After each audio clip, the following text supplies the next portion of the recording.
No. Hello and welcome to this special episode of CEN, the Collective Entertainment Network, where in this series we're interviewing a group of heroes chosen by none other than Versi the Oracle to save the land of Thylea in our upcoming epic adventure, Odyssey of the Dragonlords. Today, I am joined with our producer and good friend, Ray. Hello.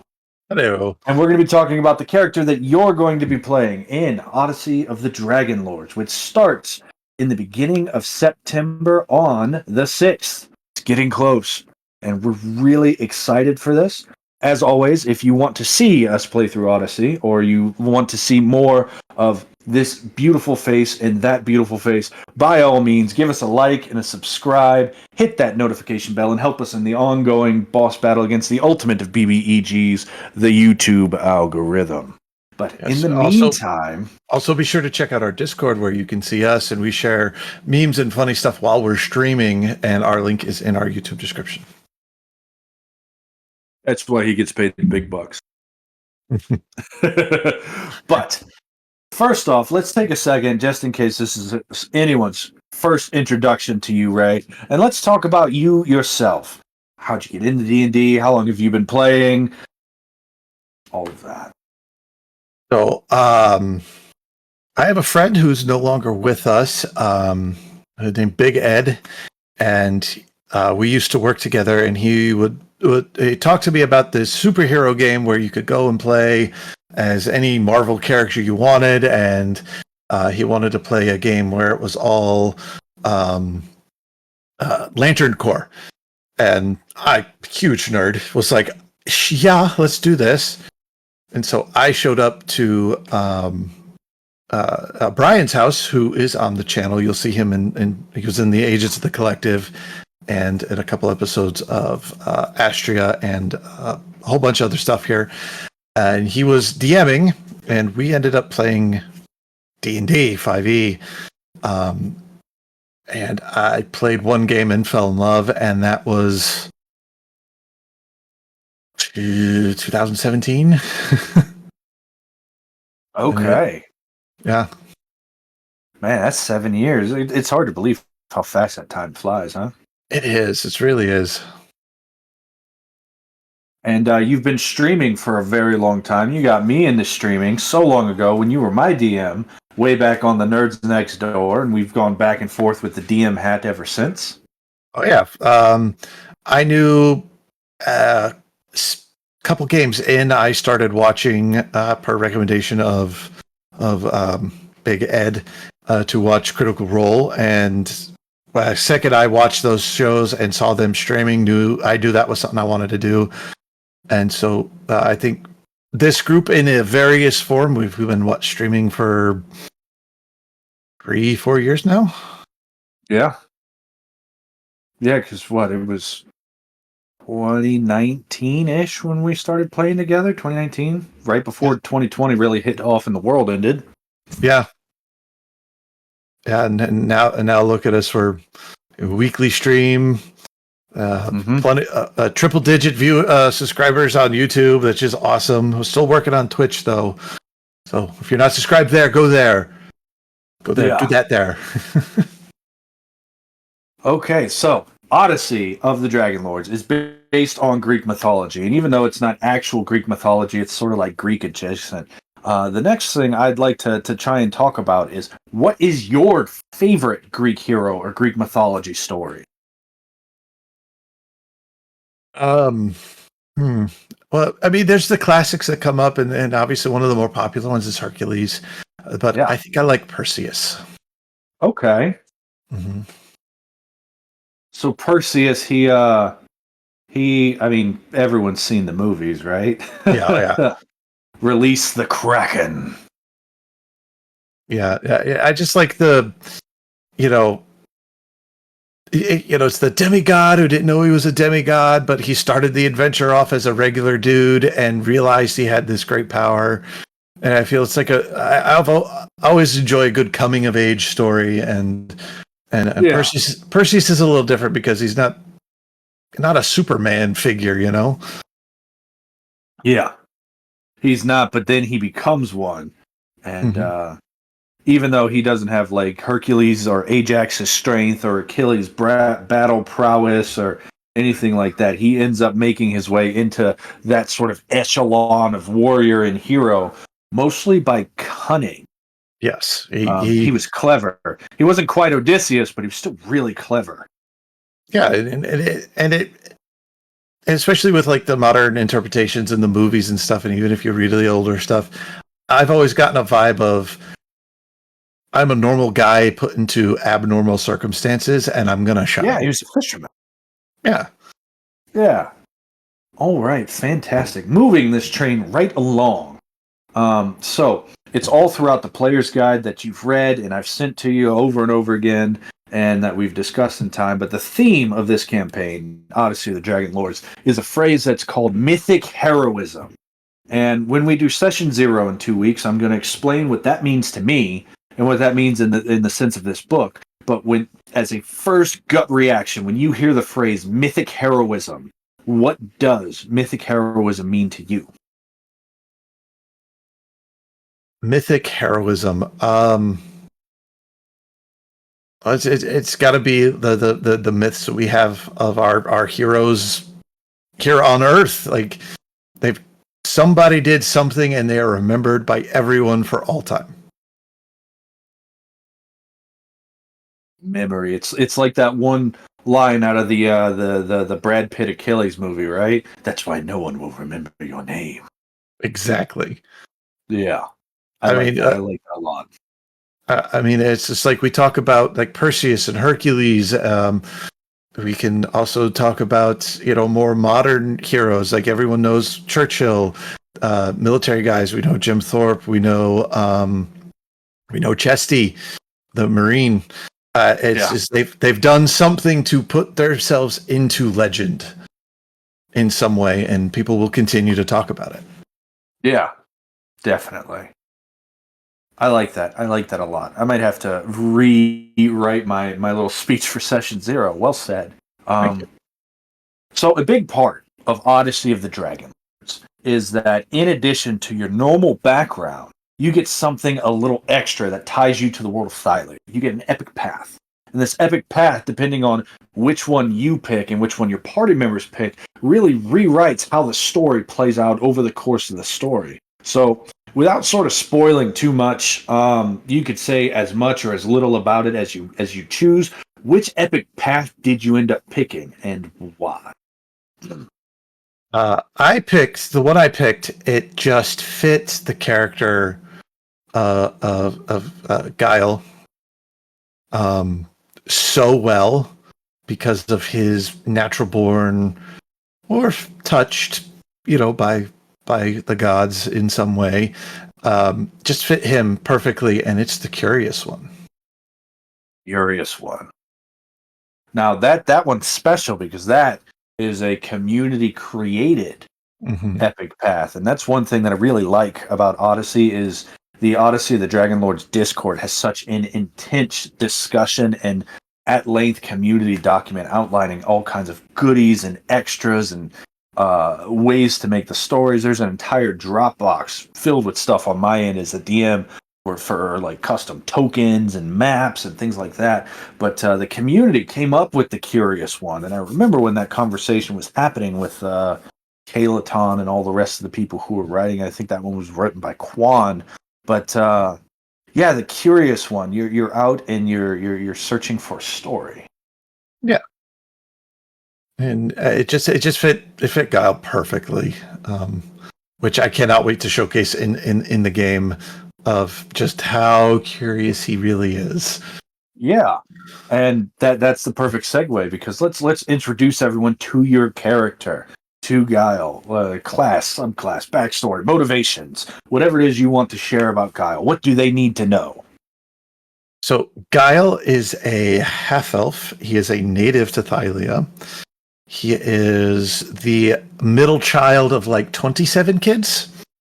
Holy smokes. Yeah, huge family. There's a little Brady Bunch happening, a little bit mommy like daddy too much. But he was always born very curious, and he would get from a very young age let his curiosity take him wherever it took him. He would always find himself in some kind of random misadventure, thinking that I can do that, so therefore I am. And it turns out that his class is a sorcerer, subclass a clockwork soul. That's exciting. And thanks to some fun GM magic, he also has wild magic. The problem is he doesn't know it. He has no idea he has magic. He does no idea his clockwork soul. He had no idea about wild magic surge. None of that. So he's just a dude. Making his way. He's just a guy, and he's going to discover this over the course of play. That's a lot of fun. Oh, yeah. Yeah, so he randoms himself into this party and just decides to go with it because it seems fun. All right. And kind of what was your inspiration when you were coming up with Geil? Geil is a direct inspiration from a TV show called The Rookie. It's on ABC, and it is completely based off Randy the Skip Tracer. Okay. If you watch the show, Randy the Skip Tracer is this character that appears in a couple episodes, kind of one of those in and out characters, and provides nothing but chaos to the main characters. And in one episode, he's a skip tracer. In the next one, he's a bounty hunter. And in the next one, he's something else. Here's Geil. I'm a wizard today. I'm a chef tomorrow. Okay. Oh, man.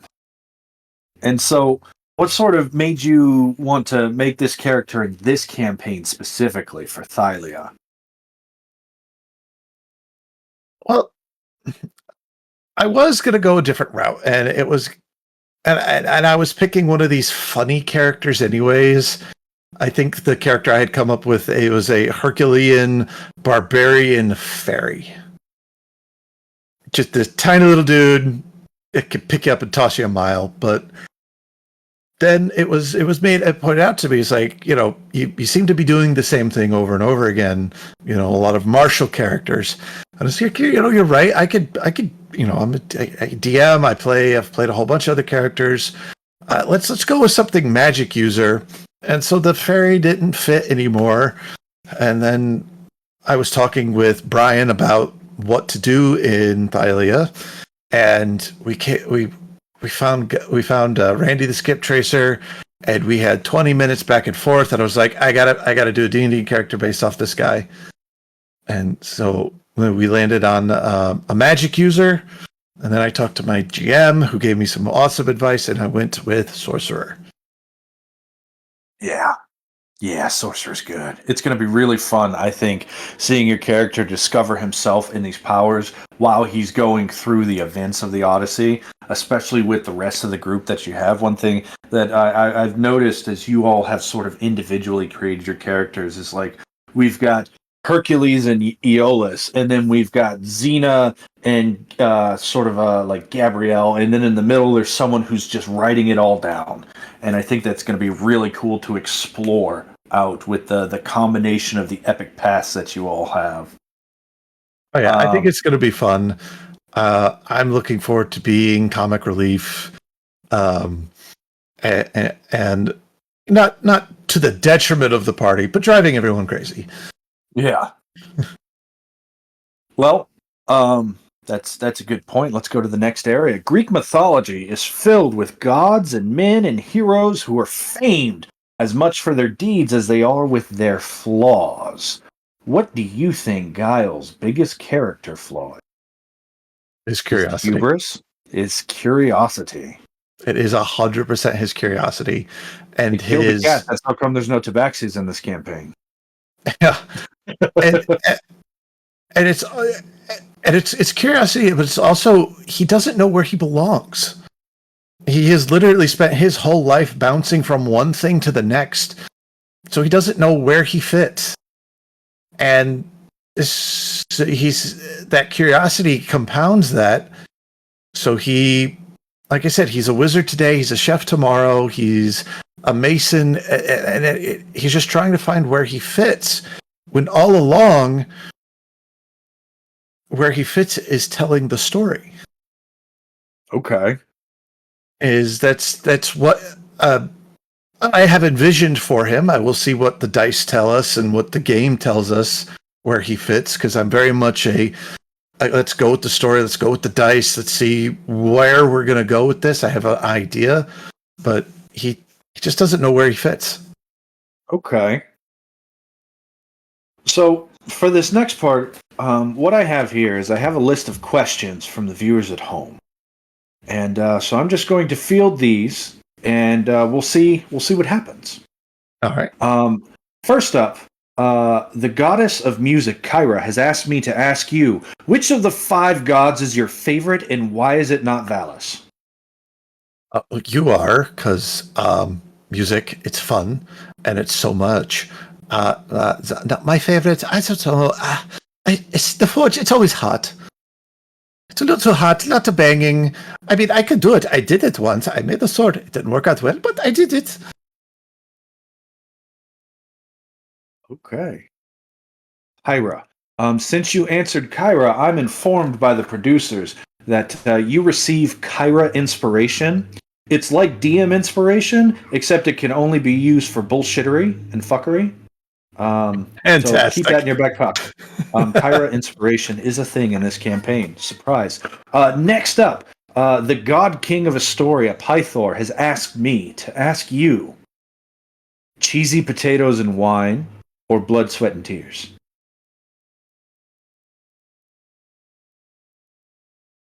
Depends on how I'm feeling that day. Let's to be honest. Because cheesy potatoes are fantastic. Blood, sweat, and tears, you have to work hard sometimes. I don't like the bleeding so much. So I will go with the wine and the cheesy potatoes. Good choice. Volcan the Forge Master asks, what is your wish list number 1 magic item that you want from Volcan for Volcania this year? What's a magic item? Oh, that's fun. But it's forged. Well, I don't like getting hit. I usually stay in the back and cheer those people on. So maybe a shield or some armor? Ooh, a magic shield. I think that can be done. Next up, Queen Valis of Mitros was reached out to but did not respond to comment.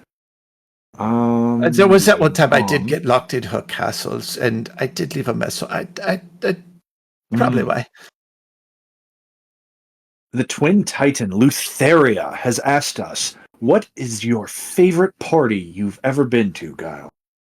Favorite party? Oh, there's so many. I always find the best parties. Oh, that's so difficult. Well, there was this one time. I don't exactly remember who threw the party because I wasn't invited. But me and a group of friends who had a boat, we came in and we found this room full of treasure and no one stopped us. And so we took it. So that random party where they're giving out free treasure, probably my favorite. Random party where they're giving out free treasure. I need to go to that party. I know. I've never found another one. It's weird, though. That town is... They're very worried about people stealing now. I don't understand. Okay. Now, God of Storms and the Sea, his lordship Sidon. He asks... Oh, that's rude. He asks where you wish to be buried when he kills you. That's kind of rude. That is very rude. Very assumption of something. But if I was to be buried anywhere, I'd have to say that palace I was locked in. That was very nice. I don't know how you'd bury me there, but it's a Titan. Poof. I mean, building collapse, maybe that'd be pretty bad. That sounds painful. Yeah, moving forward, in absence of Valis' question, let's field this one. Thylea is a rich world written by BioWare team, and it's filled with lore and great places. Out of all the places in Thylea that you know about, which one are you most excited to see or explore? Surprisingly, through all of the adventures I have had, I have never been to Mithras. Really? Surprisingly, now we're scattered around it. The capital city is fun to explore, and there are plenty of people and things to get into. There's plenty of things to do everywhere. You know, rumor has it that if you look skyward in Mitros on a sunny day, you might even catch a sight of a dragon. Sounds terrifying and wonderful. I shall do this. All right, let's see. So, we have last two things on our list. If Geil had a sending spell to send out to all the viewers of the Collective Entertainment Network, what would he say in about 25 words?